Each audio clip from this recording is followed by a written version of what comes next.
Di nuovo ben ritrovati sul canale ragazzi. Allora, siamo pronti per la seconda parte o secondo step del nostro Leviatano. Oggi vedremo le parti in metallo, le parti nere e quindi anche le sfumature per fare il nero e poi gli highlight sugli spigoli del Leviatano. Domani poi andremo avanti con il weathering, la mia parte preferita, lo sapete, e quindi vedremo un attimino come proseguire. Intanto, subito dopo la sigla.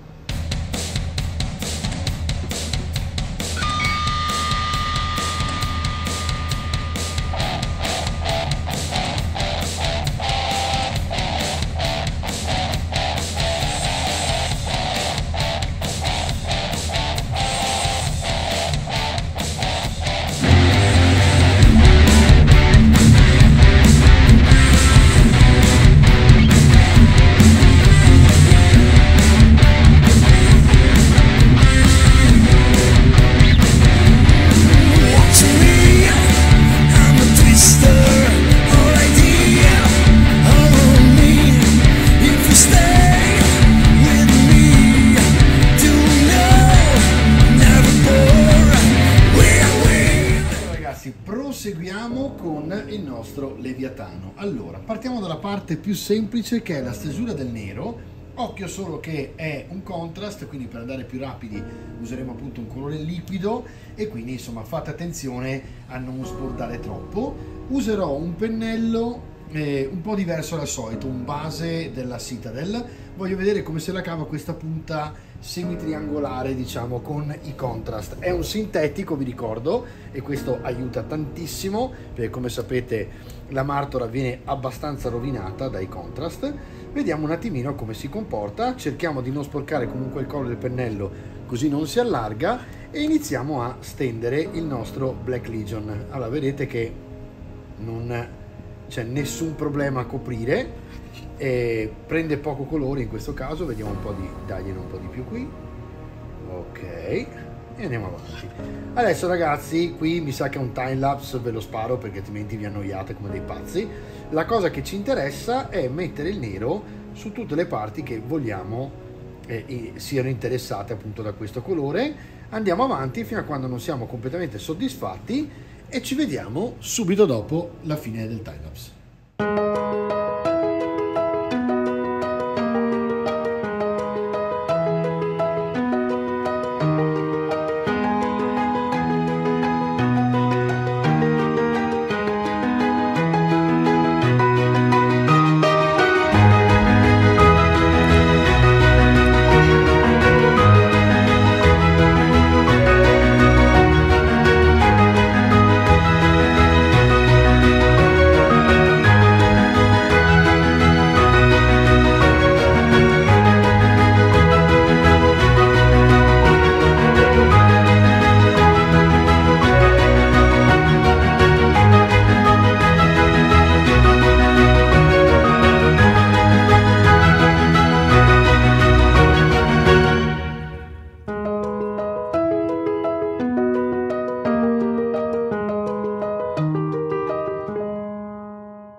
vedete ci ho messo un po' e ho dato il nero in tutte le zone che mi interessa avere, sia nere che metalliche, quindi giunture e quant'altro.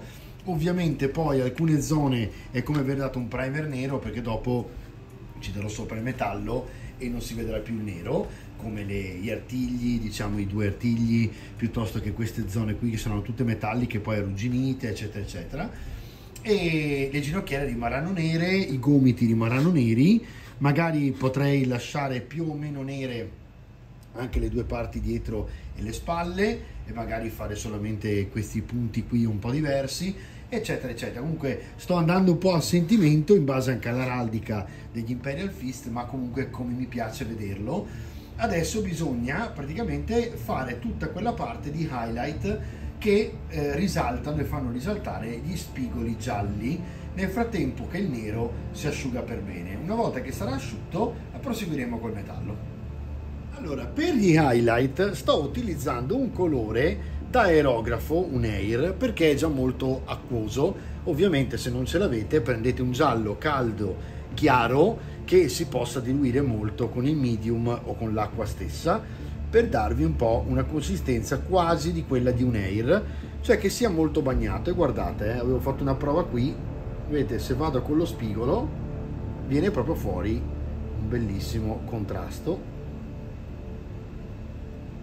Io ho esagerato un po', vabbè, comunque in realtà vedete basta, è sufficiente andare col collo del pennello e starci un po' attenti. Adesso io vi farò un altro timelapse dove farò praticamente il ripasso del robottino, dove vorrò avere queste luci. A tra poco.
ragazzi, questa sessione è stata sicuramente lunga perché è quella che richiede più pazienza in assoluto e praticamente non dovete fare altro che ripassare tutti gli spigoli che trovate sul robot o quelli che vi piace di più far risaltare e praticamente ripassarli con il collo del pennello, come avete visto durante tutto il time-lapse, e un colore molto più chiaro di quello che state utilizzando come base. In questo caso addirittura fa molto effetto perché praticamente dove è un po' più scuro risalta ancora un po' di più, no? E tale altre, se voi andate un pochino tremolando in certe zone come ho fatto e magari la mano vi trema e quindi aiuta anche questa cosa, avete questa possibilità di iniziare anche una sorta di weathering come se fosse scrostata, anche se dopo gli spigoli proprio verranno colpiti dalla parte scura e risalterà ancora di più questa tridimensionalità che il robot in questo momento ha al 100%, no? Vedete che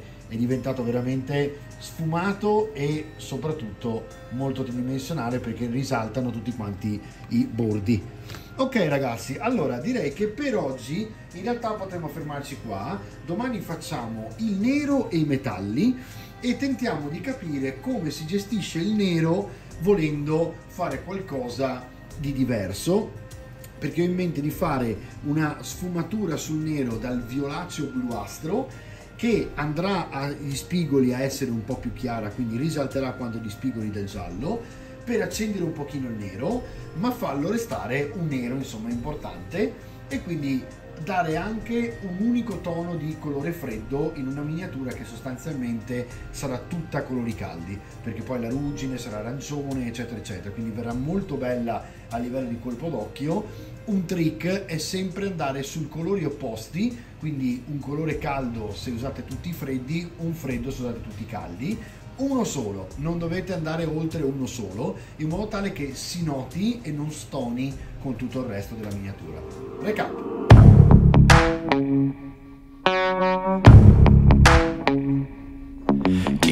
Allora, indubbiamente ragazzi oggi è stata veramente una sessione lenta, complicata volendo, perché dovete sempre stare molto attenti con l'occhio, dovete sempre stare molto fermi con la mano, quindi è una parte del miniatura che va fatta perché ovviamente vi cambia completamente la miniatura, però bisogna che sia quella giornata dove siete completamente armati di pazienza. Io ragazzi vi ringrazio, ci vediamo domani o insomma nei prossimi giorni per vedere i metalli e il nero con questo trick del colore freddo su tutti i colori caldi, ok? A domani!